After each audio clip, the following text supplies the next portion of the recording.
വലിയ വർക്കുകളൊന്നും കുഞ്ഞില്ലാതെ എനിക്ക് ഇനി ഒരിക്കലും ചെയ്യാൻ സാധിക്കില്ല. കുഞ്ഞിൻ്റെ കൂടി സഹായത്തോടു കൂടിയാണ് ഞാനിത് ചെയ്തത്. അവനാണ് ഇത് വരയ്ക്കുന്നതും അതിൻ്റെ അളവ് കറക്റ്റാക്കി എടുക്കുന്നതൊക്കെ കുഞ്ഞാണ്. ഞാനൊരു സഹായി എന്നുള്ള മട്ടിൽ മാത്രമേ നിൽക്കാറുള്ളൂ.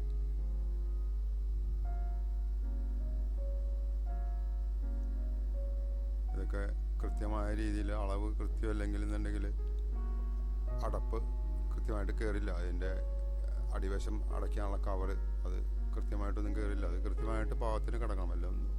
ഒന്നില്ലെങ്കിൽ അത് പുറത്തേക്ക് ചാടിപ്പോവും, അല്ലാന്നുണ്ടെങ്കിൽ കയറില്ല. അപ്പം അത്ര പെർഫെക്റ്റ് ആയിരിക്കണം. ഒരു മില്ലി പോലും വ്യത്യാസമില്ലാത്ത രീതിയിൽ അളവെടുത്ത് ഫ്രെയിം കറക്റ്റ് ചെയ്തതിന് ശേഷമേ ഇതൊക്കെ ചെയ്യാൻ പറ്റുള്ളൂ. അതൊക്കെ കുഞ്ഞാണ് ചെയ്യാറ്. ഞാനൊരിക്കലും അത്തരം ഹെവി ആക്യുറസിയുള്ള ഇതിനെക്കുറിച്ച് ഞാൻ ശ്രദ്ധിച്ചിട്ട് പോലുമില്ല. അവനെ ഏൽപ്പിച്ചാൽ അവനത് ചെയ്തോളും ഭംഗിയായിട്ട്. സ്ട്രച്ച് വർക്ക് കഴിഞ്ഞാൽ പിന്നെ ഫ്രെയിം വർക്കാണ് പ്രധാനം. ഇതിൻ്റെ ഏറ്റവും പ്രധാന പ്രശ്നം ഫ്രെയിം വർക്കാണ്. അത് കൃത്യമല്ല എന്നുണ്ടെങ്കിൽ മൊത്തം ഡാമേജ് ആവും. അപ്പം അത് കുഞ്ഞ് തന്നെ കൈകാര്യം ചെയ്യാറ്.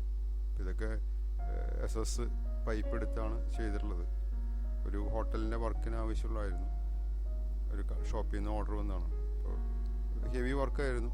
എല്ലാം കൂടി ഒരു 1 lakhിനടുത്ത് ഉണ്ടായിരുന്നു അന്ന്. 1 ലക്ഷത്തിനടുത്ത് റേറ്റ്. ഇത് കൂടാതെ വേറെ ഉണ്ടായിരുന്നു ബിഗ് സൈസ് കുറേ ലാംപ് ഷെയ്ഡുകൾ വേറെ ഉണ്ടായിരുന്നു ടോപ്പിൽ പിടിപ്പിക്കാവുന്ന രീതിയിൽ. അതൊന്നും ഷൂട്ട് ചെയ്യാൻ പറ്റിയില്ല. ലോറിയിലാണ് അവരന്നത് കൊണ്ടുപോയത്.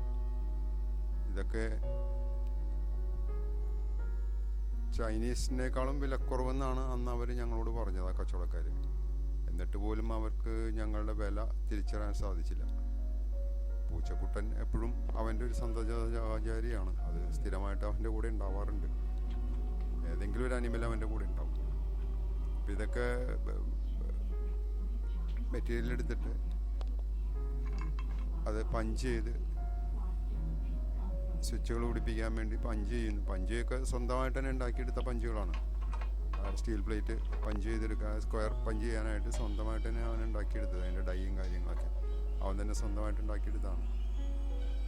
അപ്പോൾ അത്രയും നല്ല രീതിയിലാണ് അവൻ പ്രവർത്തിക്കാറ്.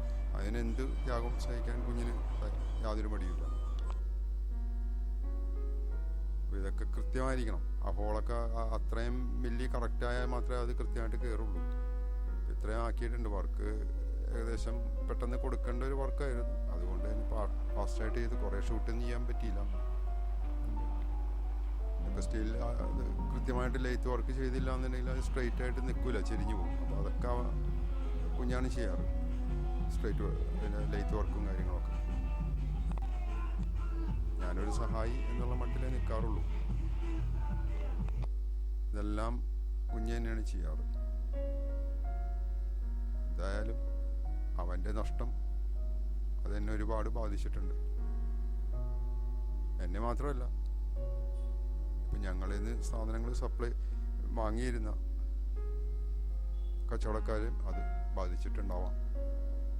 പിന്നെ എറണാകുളത്ത് ഇങ്ങനൊരു മേക്കേഴ്സ് ഇല്ല, ലാമ്പ് മേക്കേഴ്സ് അത്രയും ഇല്ല. അതുകൊണ്ട് അവർക്കും അത് വല്ലാത്തൊരു നഷ്ടം തന്നെയാണ്. ഇതൊക്കെ ഇനി ഒരിക്കലും എന്നെക്കൊണ്ട് സാധിക്കില്ല ഇത്തരം ജോലികൾ.